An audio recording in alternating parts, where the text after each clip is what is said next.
When we reflect on the impact of the past few difficult years, it's hard to deny how important and valuable the work of early childhood educators and care providers has been, especially when you consider the significant impact on workplaces, our systems, parents, the children, and you. Hello, my name is Julie Cyr, and I'm the manager of the Early Learning Department at the Ottawa Carleton District School Board.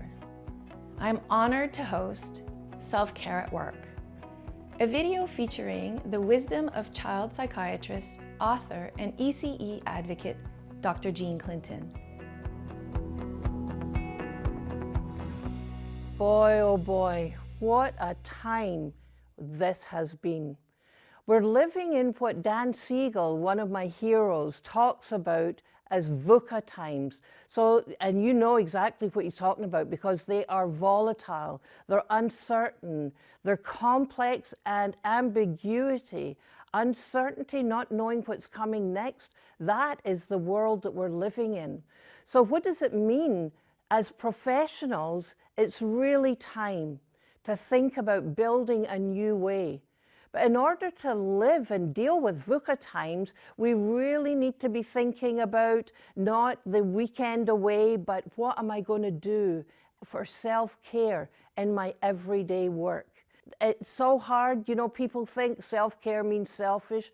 In these times, it really is a professional responsibility to look after yourself so that you can be there for yourself, for your colleagues, for the kids and for the families. So that means you're going to have to figure out what's the stressor going on in the moment, as the toddlers are discombobulating and all the infants are crying. Oh man, focus on your breath. It takes how long did that take? Just a couple of seconds, but it changes your biology. Now, am I here sitting saying, here's Jean Clinton saying, oh, well, the world's going to be perfect if you just frickin' take some breaths. No, I understand how complex the world is that you're living in. And so this really is hopefully something that you can use for your own world to recognize your own physiology, how your face is getting red or your hands are getting tighter or your tummy's churning. Help you recognize what the triggers are, watch for them, and what to do when those triggers go kaboom. It is helpful to stop and reflect before we get into strategies and tips. Take a moment to think about why you got into the early childhood world in the first place. What attracted you to this work? What about it is meaningful and purposeful for you? What do you enjoy?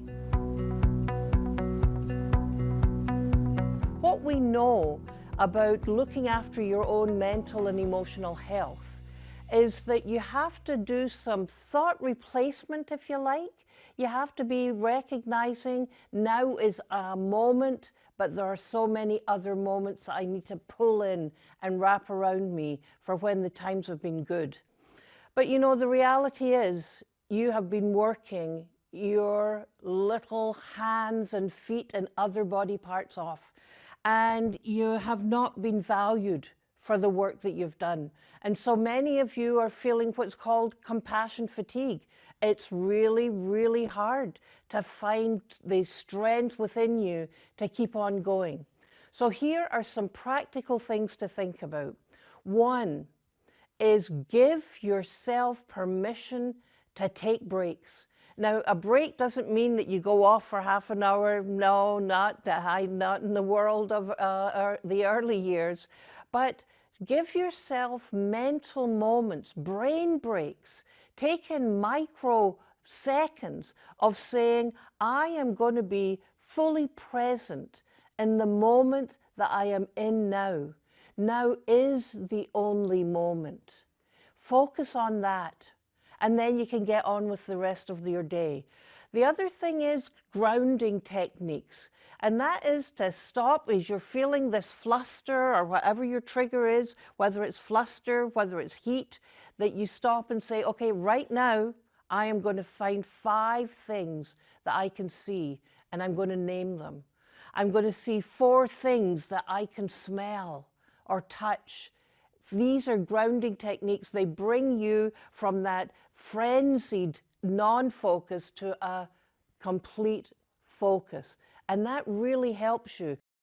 The other thing that I've learned so much from Dr. Stuart Shanker and Susan Hopkins is that if instead of reacting to what's happening around you, you stop and you say, why? Why this behavior in this child or this colleague or this family? Why and why now? For the kids, you've learned to be stress detectives, to figure out what domain, where are they feeling that big stress? Well, you know what? Now is such a time to really be thinking about why for me and why now for me. So here's another great tip that I kind of suck at, but still I'll tell you it. And that's to let go of things when you're not at work. Let it go and think about disconnecting. I know I am the worst at this, but you know, if you can give yourself time at home just to be present, to be compassionate to yourself, that is you taking on responsibility in a professional way. Too many people are experiencing anxiety, mental distress, because they're focusing on things that they cannot control. They're letting things boil and fester away. Don't do it. When there's an issue, figure out the strategy to bring it forward. Focus on the things that you can control. Let go of the things that you can't control. That's a pattern of people who are resilient. They don't waste their time saying, why me? Why is this happening to me? Why now? Like my friend Kathy Lee's grandmother says, if you fall in a pile of manure, get up, brush yourself off, and get on. So think about how you can absolutely spend your healthiest mind time focusing on what will make me well. If we want to focus on the things we can control, there's an obvious place to start: with ourselves. We are a profession that takes care of others, but how often do we take care of ourselves? And how comfortable are we about asking for not just what we need, but for what we deserve? So here's the thing now. We're going to talk about you being an advocate for yourself. Yes, you heard that right. You, as a registered early childhood educator, saying, I deserve the respect and the dignity of my profession from everybody. You know, as I think about it, you have been taking so much in from families who are stressed, from owners and operators and supervisors, and then you're also getting frickin' kicked. So no wonder sometimes you feel like, just make it stop, I've had enough. But you have every right to say, I have needs. Use your voice. Make sure that when there are tensions in the workplace, that you bring them forward. You don't let them boil and fester like we talked about before. Give yourself permission and the dignity of saying, I matter. Your sense of belonging, of connection to the work that you do is so important for your health. But you know, that's me talking as a shrink. What's really important is that you figure out what's really important to you. What in your work, in your world, in your relationships, what are you strong in? What do you need some more help with? Who can be your support? It's so crucial that you spend time being that reflective, you know, stop and think about it practitioner. Because, you know, if you don't know what your own needs are, if you don't stop and think about what you yourself need And by the way, we kind of suck at this as a species, a lot of us. But if you don't stop and think about, well, what is it that I need just now? You won't ever be able to know, who do I ask? How do I build it around me? So if it's support that you need in dealing with challenging families, if it's support that you need in dealing, you know, I hate to say it, but I know it's true, sometimes it's dealing with a difficult supervisor who themselves are stressed to the max. Learn how you can absolutely make that work for you. How do you do it? You prepare, you plan, you bring in and out that inner self that says, I am worth it. Be assertive. Get it in writing. Give yourself permission. You deserve it. You have the right to it. Go get it. When you reflect on what you're good at and what you're struggling with, then you can, as Jean says, create a plan to move forward. Focus on what you can control. Reconnect with your meaning and purpose. You advocate for children and families in your practice all the time. How might you use those skills and that experience to advocate for yourself?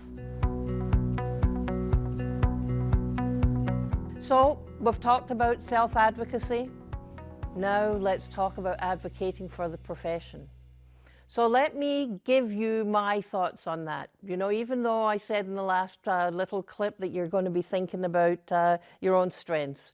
But what I think is your best way to advocate for the profession is to show your professionalism. You are the best people in the universe who knows about child development, who know about environments as being teachers. You know what it is that families need. You know how to embrace and support the professional development. You know when things are not right, that you've got avenues to make them so with your codes of standards. You're well trained, you're educated, you're registered early childhood professionals. You've got this background, and you are, just like we have in medicine, you have continuous educational objectives that you follow. You're so important to our society. The work that you do is foundational to the well-being of our society. You're human developers. As you know, if you've heard me speak before, you're brain builders, you're neuroplasticians. But you know what's the other part of this? Is you do it all with a loving wholeheartedness. You bring joy to the lives of children. You do it through play. You know that I believe strongly that love builds brains. Loris Malaguzzi from Reggio Emilia said, "Nothing without joy." I love the fact that love builds brains. And you're building the brains of the children and their families. But you know, you're also building your own brain. When you are advocating for your profession, for yourself, you are building the capacity in others to get you, to understand the important work that you do. Your work, your love for what you do is actually changing the world. Love builds brains. Such a fitting end to this video on self-care in the workplace. Love and compassion for yourself, for your colleagues, for the profession, and for the children and families we support. Thanks for watching. I'm your host, Julie Cyr. Be sure to look for the other video in this series featuring Dr. Jean Clinton, Your Brain at Work.